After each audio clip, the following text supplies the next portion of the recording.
And we are very lucky tonight to have Stephen Perloff, who many of you already know. I've just met him tonight, but his reputation is unbelievable. He's the editor of 2 photography journals, as many of you know, the Photograph Collector and the Photo Review, and he's going to be speaking on collecting photography in a bullish photography market. And Stephen's been in town this week for the photography auctions, so he will have a lot of fresh information and news about this bullish photography market. And there will be questions and an interactive period at the end, so enjoy the lecture. Well, welcome everyone. It's great to see you all here, and many friends and some new people. So I really want to make this interactive. If you have questions, insights, discussion, just jump in, raise your hand, shout out, anywhere along the way. I want you to know that the title of this lecture, Collecting Photography in a Bullish Market, is a little bit of a trick, because except for maybe in the very early 1990s, photography has always been a bullish market. It's a matter of degrees. If you look at auction prices as a good indicator of any market across various mediums, there have been ups and downs in painting and sculpture and old masters. There has never been a season of photography auctions without new records, which no other medium can say. So photography has always been sort of bullish. Of course, there's bullish and bullish. It used to be in the old days that there would be 3 days of auctions in April in New York and 3 days in October. And, you know, I would come in, do the work, people would buy some pictures, and go home. No. Now, let's see, already this year there were 2 days in February, a day in March, a day in April during the APAD photography show, 4 days of April auctions, contemporary auctions in May, which I don't know how many days that stretched over, of which photography is a very large component. And I was just here today at Phillips for sort of a lower priced photography auction. It's like 10 or 12 auctions in half a year. You know, we're talking 6 days, so there are 4 times as many auctions. Last April, spring season tends to be a little bit higher priced than fall. Last year, I think the total for the main auction houses was about $18 million. This year, it was about $35 million. So there's bullish and there's bullish. Things have exploded.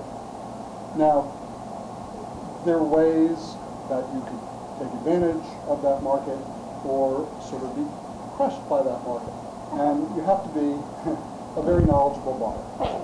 There are many ways, bless you, to buy photographs. There are flea markets, which is really where I started. I mean, I bought daguerreotypes and those wonderful Victorian albums with carpets to the seat, with, you know, clasps and elaborate designs for a few dollars in the late 60s and early 70s. A lot of those things are really hard to find anymore because they're all bought. The photography book market is exploding. You know, when I was a student in the 60s and into the 70s, I bought books because they were affordable. There were a few dozen worthy books each year. You could almost buy them all. And I hate to tell you what they're worth now. I just bought them because I love them and I needed to know about my medium. I'm in a Diane Arbus, the first edition of that Aperture book, I think recently sold for $1,100 at Swan, whatever it was. So, you know, you can also go now on eBay. There are many galleries and private dealers. Susan? There are young emerging artists who have classic and wonderful work. There are art superstars. I guess when I started in photography, there were hardly any college classes. Now it's everywhere.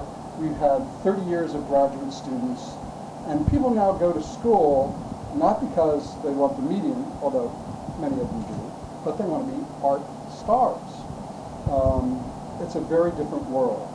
You know, you get discovered and you're shown in Chelsea, and your first show, your prints are selling for $4,000, and the next year people are flipping them in the secondary market for $10,000. It's a crazy, crazy world. So you really need to know what's going on. Obviously, there are the auction houses, which could be a great place to buy and a very dangerous place to buy photographs. Over the years, I've seen people come and go at the auctions, pay 2, 3, 10 times as much for a picture as you would pay if you just walked into the gallery and bought it from the dealer. And this still goes on. I mean, a classic example would have been, say, I don't know if you know the image, but Horst's Mainbacher corset. Classic fashion image. It would come, there are many prints of it.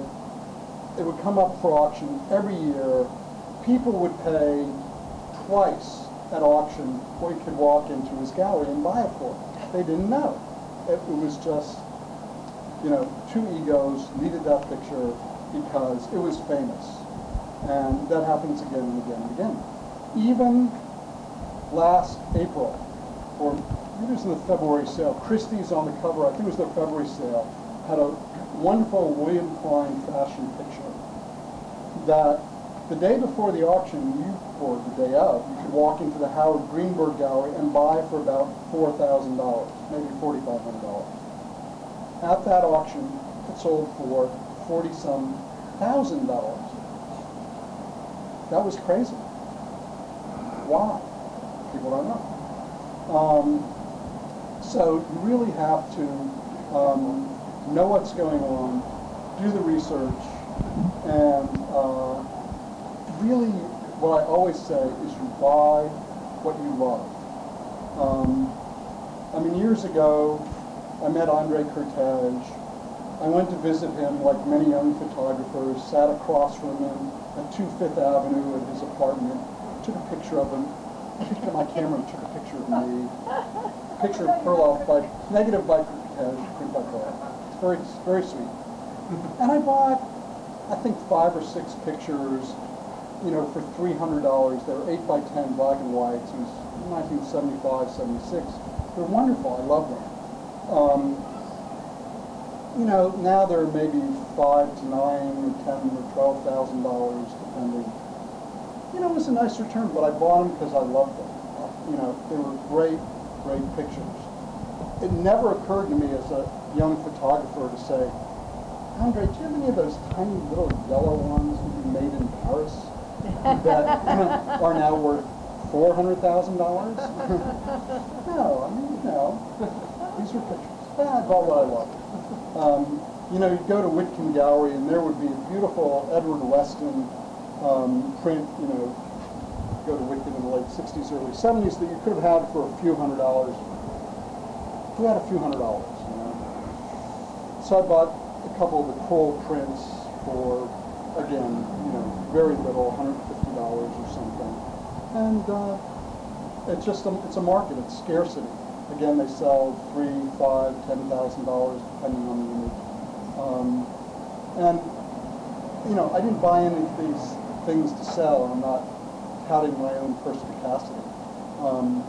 But I bought things that I loved, that I could afford, and I never could afford to build a kind of themed collection or direct my collection in any given way.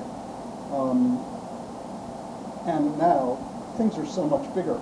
At the photo review, we get a lot of books for review. I think Frank, or yeah, Serge just left. Oh, there you are. Oh, there you are. You've been to our office, right? Yeah. There you are. Yeah. I mean, you could build a house out of the stacks of books that show up. There are hundreds and hundreds of books every year, and we only get a fraction of them. Photography is everywhere, and there are a lot of great things out there. So, where to start? You have to educate.